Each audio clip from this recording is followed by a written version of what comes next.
आप सभी को मेरा नमस्कार। फिर से स्वागत है आपका मेरे YouTube चैनल पे। आज इस वीडियो में हम बात करेंगे नाइस्टामोल दवाई के बारे में, जिसमें पाया जाता है पैरासीटामोल। इस दवाई की पूरी डिटेल हम इस वीडियो में समझेंगे, इसलिए इस वीडियो को आप बिल्कुल आखिर तक देखें। और आपने मेरे चैनल को सब्सक्राइब नहीं किया है तो प्लीज़ अभी सब्सक्राइब करें, क्योंकि इस चैनल पर आपको ए से लेकर जेड तक दवाइयों की सीरीज़ और काफ़ी हेल्थ टिप्स देखने को मिलेंगी। चलिए शुरू करते हैं।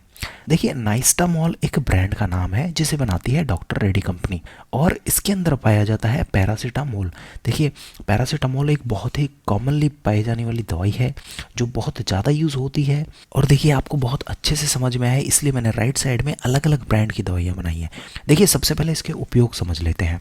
देखिए, इस दवाई का उपयोग नाइस्टामोल या फिर पैरासीटामोल दवाई का उपयोग बच्चों में किया जाता है, क्योंकि देखिए ये एक ओरल सॉल्यूशन है जो 250 mg 5 ml के अंदर पाया जाता है। अब ये ओरल सॉल्यूशन इसलिए होता है क्योंकि बच्चे जो होते हैं वो दवाई नहीं ले सकते हैं, तो इसलिए उन्हें सिरप दी जाती है जिससे वो आसानी से पी सकें। और ये दवाई जो होती है मीठी होती है, इसलिए उनको ईजी होता है बच्चों को ये दवाई लेने में। देखिए, जब पेरेंट्स बच्चों को लेके डॉक्टर के पास में आते हैं तो उनकी ज़्यादातर शिकायत होती है फीवर की।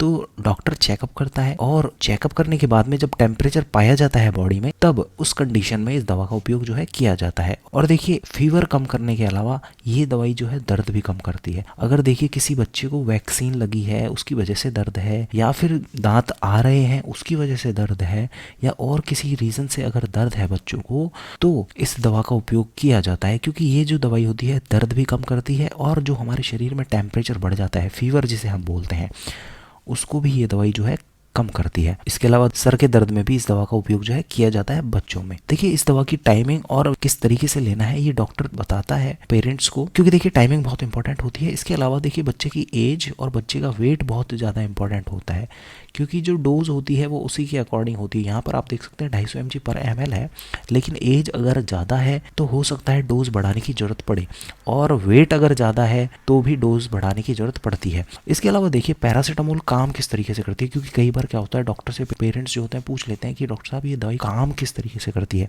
तो डॉक्टर ने समझाता है कि देखिए ये दवाई जो होती है हमारे शरीर में प्रोस्टाग्लैंडिन नामक केमिकल को डिक्रीज करती है, जिससे क्या होता है, और यही जो प्रोस्टाग्लैंडिन होते हैं दो तरीके के होते हैं, कॉक्स 1 और कॉक्स 2।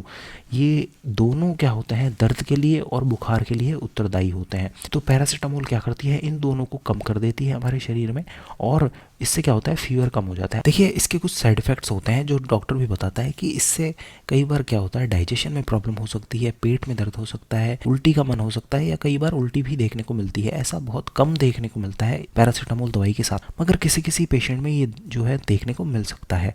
और बेहतर ये होता है कि आप अगर डॉक्टर की सलाह लेंगे इस दवा के बारे में तो ज़्यादा बेहतर होगा इस दवा को लेने से पहले। और देखिए, एक और मैं चीज़ आपके साथ में शेयर करना चाहता हूँ। 98.3 तो नॉर्मल टेम्परेचर होता है। अगर 99 फ़ारेनहाइट से अगर ज़्यादा बढ़ जाता है थर्मामीटर में टेम्परेचर, तो उस कंडीशन को फीवर बोलते हैं। अगर ये कॉन्स्टेंटली रहता है तो आपके बच्चे को या फिर आपको खुद को डॉक्टर को दिखाने की ज़रूरत रहती है, क्योंकि ये कंडीशन होती है फीवर। और अगर आप नॉर्मल हाथ रखेंगे बच्चे की बॉडी पे तो भी आपको लगेगा कि भाई बच्चा गर्म है, तो उस कंडीशन में इस दवा का उपयोग जो है किया जाता है डॉक्टर के द्वारा। और आप किस तरीके से आप चेकअप कर सकते हैं बच्चों का, बच्चों में देखिए ज़्यादातर आर्म पिट पे रखा जाता है, हाथ के बगल में रखा जाता है थर्मामीटर। इसके अलावा देखिए, एक टेम्परेचर गन भी आती है जो डायरेक्ट बिना टच करे स्किन के पास ले जाते हैं, उसी से फीवर जो है नाप लिया जा सकता है बच्चों में। तो ये बहुत ईजी मेथड होते हैं टेम्परेचर लेने के बच्चों में। और देखिए, मैंने राइट साइड में मैंने अलग अलग ब्रांड की दवाई दिखा रखी है। जैसे आप यहाँ पर देख सकते हैं वेलपर 250, ये दवाई है जिसमें पैरासीटामोल पाया जाता है। यहाँ पर आप देख सकते हैं सैम्पोरा, जिसमें भी पैरासीटामोल है। तो एक्शन सेम देखने को मिलेगा अगर कंपोजिशन सेम है, तो ब्रांड कुछ भी हो सकता है, ब्रांड से फ़र्क नहीं होता। देखिए, कई बार क्या होता है पेशेंट जो है कंफ्यूज हो जाते हैं इस बारे में। यहाँ पर आप देख सकते हैं कालपोल 250 है, इसके अंदर भी पैरासीटामोल पाया गया है। और जिसके बारे में आज हमने समझा ये है नाइस्टामोल, इसके अंदर भी पैरासीटामोल जो है पाया जाता है। तो इस तरीके से आप समझ सकते हैं, और आपको बहुत अच्छे से समझ में आएगा कि किस तरीके से मार्केट में अलग अलग ब्रांड की दवाई आती है, लेकिन कंपोजिशन पढ़ना ज़रूरी होता है किसी भी दवाई के बारे में। तो देखिए, ये था नाइस्टामोल पैरासीटामोल दवाई के बारे में। आपको ये वीडियो कैसा लगा प्लीज़ आप कमेंट करें, इस वीडियो को जरूर लाइक करें और मेरे चैनल को जरूर सब्सक्राइब करें। ये वीडियो देखने के लिए धन्यवाद।